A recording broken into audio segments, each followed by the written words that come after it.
BBOR Black Box Online Radio, coming to you from West Virginia at heart and from around the globe. And hello, Nedheads. Hello, Black Box Battalion. Today is Wednesday, another Ripper Wednesday. Welcome to the show. How's everybody doing? On Wednesdays, I talk to you guys about Jack the Ripper, perhaps the world's most famous unsolved mystery. And in this episode, I will be discussing the case of Elizabeth Jackson, who is a possible Jack the Ripper victim. And you guys know the drill. You can hit the like button if you want, subscribe if you haven't, and drop a comment down below if you have something to say about Jack the Ripper. For larger things, you can send them to me at blackboxonlineradio@aol.com. And I am your host, Box Ned. This is an episode that is going to feature some overlap with a different true crime mystery, and that is the Thames Torso Killer. Because all things Thames Torso related are also Jack the Ripper related, because there are theorists and researchers out there who believe that these two killers were one and the same. An example of this would be Christopher Holmgren, who's the author of Cutting Point, who believes that Charles Lechmere was both Jack the Ripper and the Thames Torso Killer.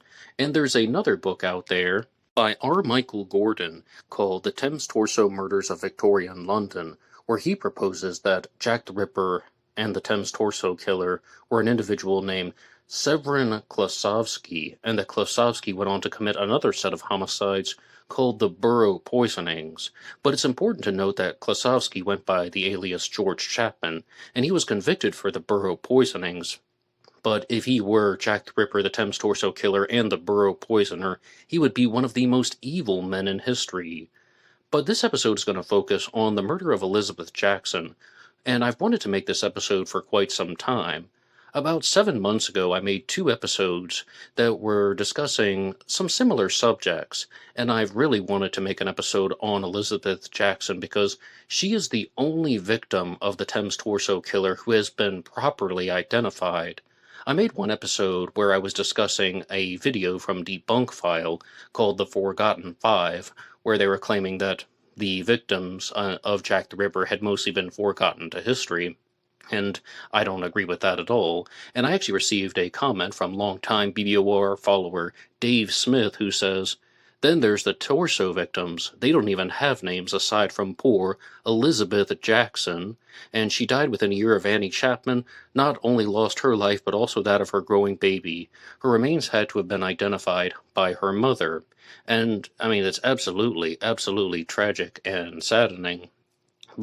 And I certainly don't agree with the statement that the victims in the Jack the Ripper case have been forgotten. And overall, I also have noticed that people do pay a certain amount of respect to Elizabeth Jackson in the world of Ripperology. But I made one episode where it was supposed to be like this one, on the murder of Elizabeth Jackson, but that just turned into a Jack the Ripper versus Thames Torso Killer discussion, and I really wanted to focus on her life and the specific actions and activities of the killer when the murder of Elizabeth Jackson occurred. So let's go over to a post from Victorian Whitechapel, which is a site that I used a lot last year for Ripper Wednesday. I thank them for everything that they have shared. And again, this also shows that the women in the Jack the Ripper case and the Thames Torso case have not been forgotten. That is one of the key driving factors of Victorian Whitechapel, to focus on the stories of the female victims. Elizabeth Jackson was also known as Lizzie, and she was born on March 18th of 1865 in the neighborhood of Cheney Place, Pimlico, the city of Westminster. She was the daughter of John Jackson, a stonemason, and she was born in who was born in Ireland, and his wife Catherine, who was also born in Ireland, and she was the youngest of the 3 daughters, meaning that Elizabeth Jackson was born in England, but she was of Irish descent. They had 3 other children, Annie Jackson, May Jackson, and James Jackson. When she was about 12 years old, she had an accident that left her with a scar on her left forearm. And that would be very critical in the identification, because not only was she pregnant, but she had this definitive scar on her forearm.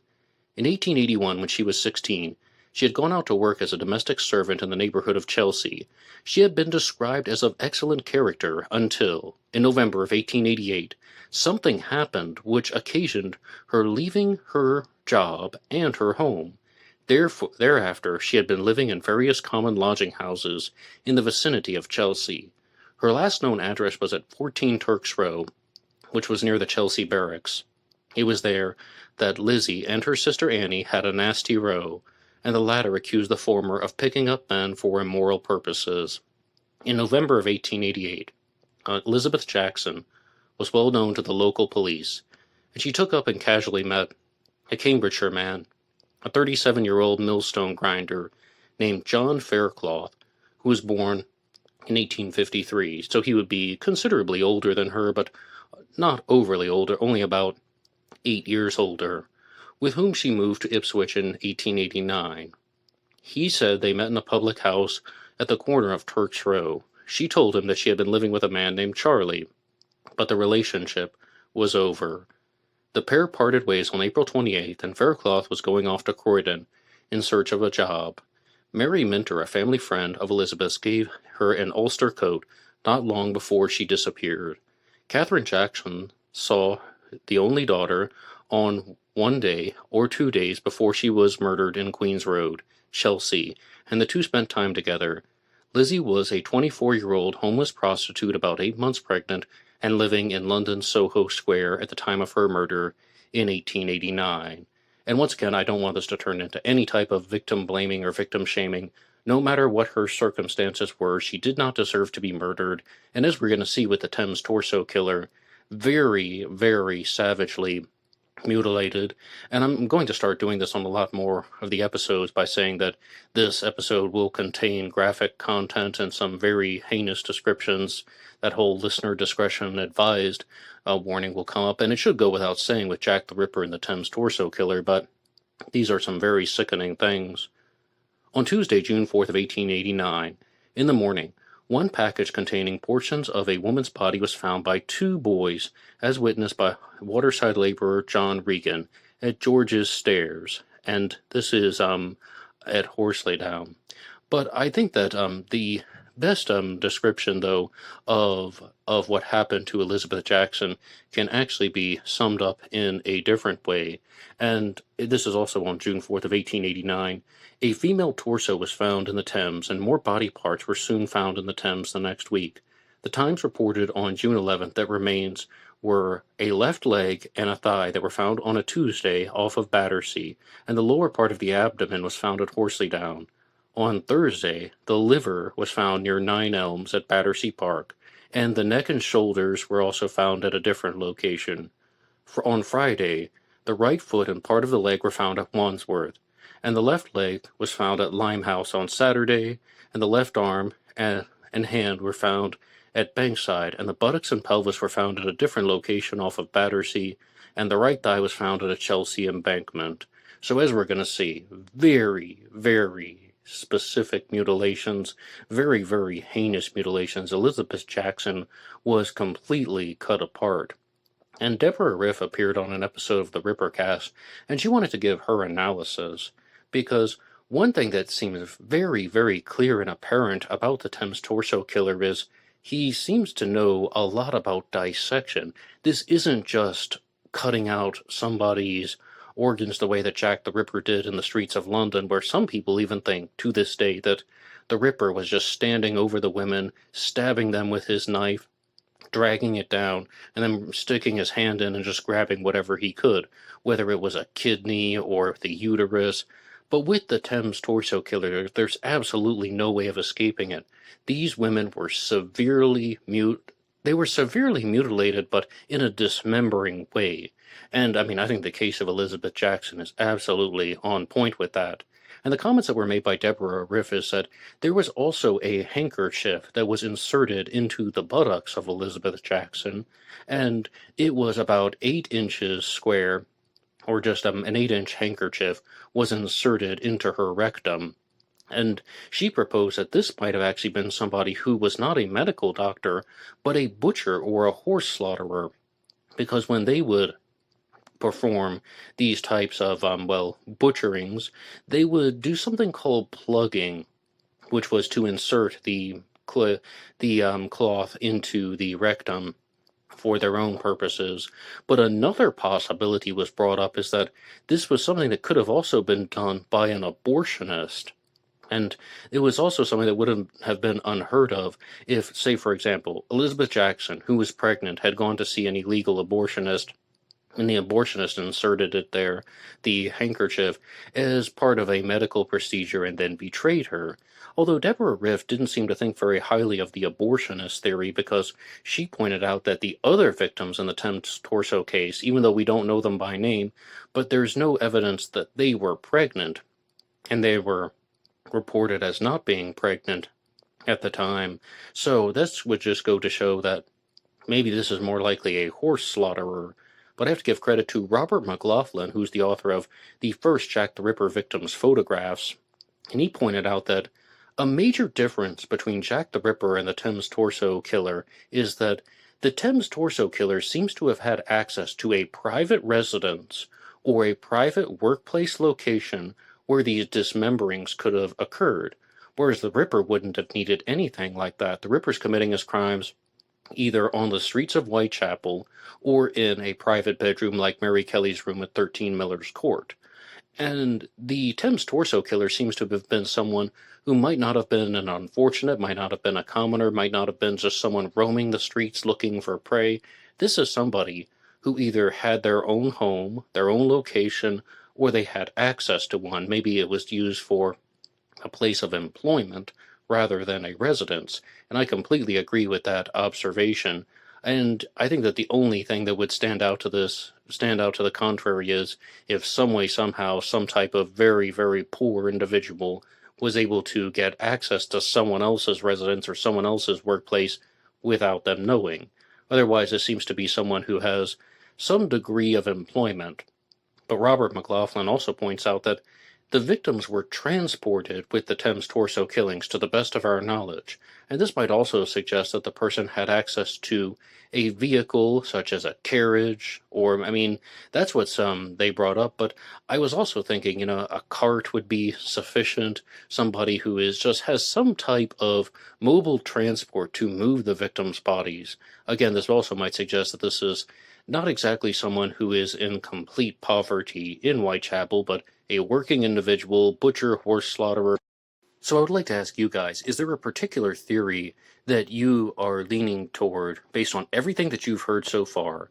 And I know it's going to be a little bit difficult based on just that information, but do you think that this was a butcherer, or do you think it was an abortionist? Let's be clear, let's also add in a condition. Somebody from a medical profession who was conducting illegal operations, illegal practices. Therefore, he could lure not only someone like Elizabeth Jackson, but also the other victims who were murdered in the Thames Torso killings. What makes sense to you? And please let me know in the comments section down below. But there was a very big challenge question that was posed by a ripperologist named Mike Koval, who comes from the UK, and he asked, why is it that Jack the Ripper is so much more widely discussed than the Thames Torso Killer? And, to those of you who have followed Ripper Wednesday, perhaps you will know my response when I've said in the past that I thought that Jack the Ripper had the persona, and Jack the Ripper had these letters that were written in taking credit for the crimes, and that was very easy to publicize by the newspapers, and that also created hysteria and Ripper mania. But I really thought that the invention of the Ripper persona was crucial and essential to spreading this type of disinformation. But the participants of the Rippercast actually had some very good responses about why Jack the Ripper could be more widely discussed than the Thames Torso Killer. And one of them is relating to something that we've already said in this episode about how the Ripper attacked women in the streets and left them where they were killed, meaning that it could be anyone. It's not someone who's luring you to a location. It's not someone who is going to be a medical doctor or a horse slaughterer. It could have been anybody. And I do agree with that statement. And let's be clear, when I say anybody, an age-appropriate male who had the physical capabilities of doing this, but Jack the Ripper could have been poor. Jack the Ripper could have been rich. We have suspects who are members of the royal family. We also have Jack the Ripper suspects who are just extremely, extremely poor, disheveled, and they go on to just live in shambles, like Aaron Kosminski, whose life mostly fell apart after the Ripper killings. And I think that that's a great example that the Ripper was less hands-on than the Thames Torso Killer, because the Thames Torso Killer was spending an enormous amount of time dismembering the bodies of victims like Elizabeth Jackson. You heard that stuff. Not only was he cutting out her liver, but severing the leg in multiple places, cutting off the shoulders and the arms and the hands. This person went to an extraordinary amount of effort to cut apart the female victims' bodies. But with Jack the Ripper, this is a guy who was just prowling the streets, and it could be absolutely any age-appropriate male in Whitechapel, and he would just be attacking women in a type of unexpected way. So even though I would say that the Ripper is less hands-on than the Thames Torso Killer, he still posed a greater threat to just the overall public of Whitechapel. But I would love to know your responses. And I would also like to share a quotation from Deborah Riff when she was asked about how did the Thames Torso Killer communicate with the media? Was there anybody writing in letters pretending to be the Thames Torso Killer? And it seems like that is not quite what happened. Instead, there were around 30 to 40 letters that were written in from somebody who was, well, they're written in from different people who are claiming that they saw the victims, that they might have been able to identify the victims. There are about 30 to 40 letters that were written in from people who claim to be involved some way, somehow with the Thames Torso case, but not necessarily from the killer, and definitely not writing in stating that they have some type of trade name that they would like to share, like Jack the Ripper. So I think that this is just a very simple understanding of how the Thames Torso Killer is just going to be lower on people's radar. The threat isn't as big, and the persona doesn't exist, and the media cannot publicize the Thames Torso Killer as easily as they can with the case of Jack the Ripper. But I told you guys, though, that there is that book out there that is accusing Severin Klasovsky of all of these crimes, and that is the one by R. Michael Gordon, and I would like to read the description of that for you right now. The Thames Torso murders have been overshadowed by Jack the Ripper and his crimes, but they were just as brutal and gruesome. I mean, I even think in some ways that the Thames Torso Killer was more methodical than Jack the Ripper. Now, Jack the Ripper might be more brutal and gruesome. I can totally accept that. When you look at a crime such as the murder of Mary Kelly, when she was just mutilated almost beyond recognition, this is somebody who is just tearing the victims to shreds. Whereas the Thames Torso Killer almost wants to cut the victims' bodies apart for a completely different reason, which I'll get to later. But let's keep going. The Thames Torso murders began in 1887 in London's East End, just north of the Thames River in Rainham, England. The killer took one victim per year, another 1887, one in 1888, two in 1889, and he resumed his crimes in 1902. Another shocking time frame compared to that of Jack the Ripper, taking his last victim south of the Thames and leaving her body in a pile of dismembered parts, as he had done with most of the other victims. This work delves into the case of the Thames Torso murders, and it begins with a look at London in the 1800s, a time of great confusion and tremendous population increase, and the killer's path to London, which seems to include a murder in Paris in 1886. The book then examines in great detail each murder and the investigation that may have been hindered by the search for Jack the Ripper. It also raises the idea that the Torso murderer may have been the same man, Severin Klasovsky, better known as George Chapman, the Borough Poisoner. It ends with an examination of serial killers, the Ripper, the Torso, and the Borough Poisoner murder cases, and the search for clues to the serial killer responsible for the 5 Thames Torso murders, and Wolf Levison, a dark horse who seems to have known much about all 3 sets of murders, who testified at Chapman's murder trial and then faded away as Chapman was sent to the gallows. Okay, though, so if this is indeed true, and that R. Michael Gordon is spot on with his observations, then I think that there actually is one way that we could reconcile this, and that would be that Severin Klasovsky, George Chapman, was somebody who was evolving and changing. He would have been a criminal who would commit different types of crimes for different reasons. And maybe there would be specific motivations for him to mutilate some women, motivations for him to dismember some women, and motivations for him to poison some women. But the thing that I've shared before on Ripper Wednesday that I'll say very briefly is the difference that I was talking about is when somebody is trying to dismember the victim and transport them and discard them in the River Thames or on Pynchon Street, then this is done to hide evidence, to destroy evidence, and to conceal the identity of the victim. And Jack the Ripper of Whitechapel was not necessarily concerned with that. Jack the Ripper didn't mutilate the faces of all of the women. He did with Mary Kelly and Catherine Eddowes, but not all of them, and the other female victims could easily have been identified.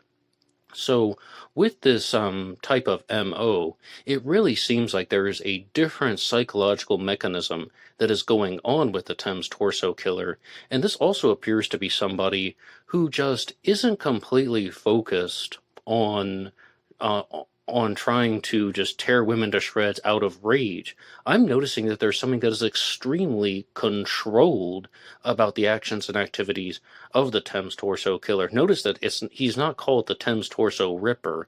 He isn't doing what Jack the Ripper did and just ripping the women's bodies apart and disemboweling them. No, he's making very strategic dissections of the women's bodies, cutting off the hand, cutting off the arm, cutting at the shoulder, the leg, and the thigh. So this seems like somebody who is doing this because he wants to hide the victims' identities, and he's way more concerned about being caught.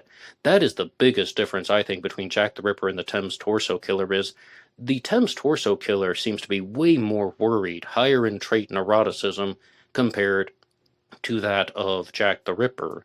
But there is another book out there that is going to be exploring the subject, and this one comes to us from Sarah Bax Horton, who is the person who brought Chaim Hyams forward as a Jack the Ripper suspect. And her book on the Thames Torso Killer is called Arm of Eve, Investigating the Thames Torso Murders, and I would like to read that description for you right now.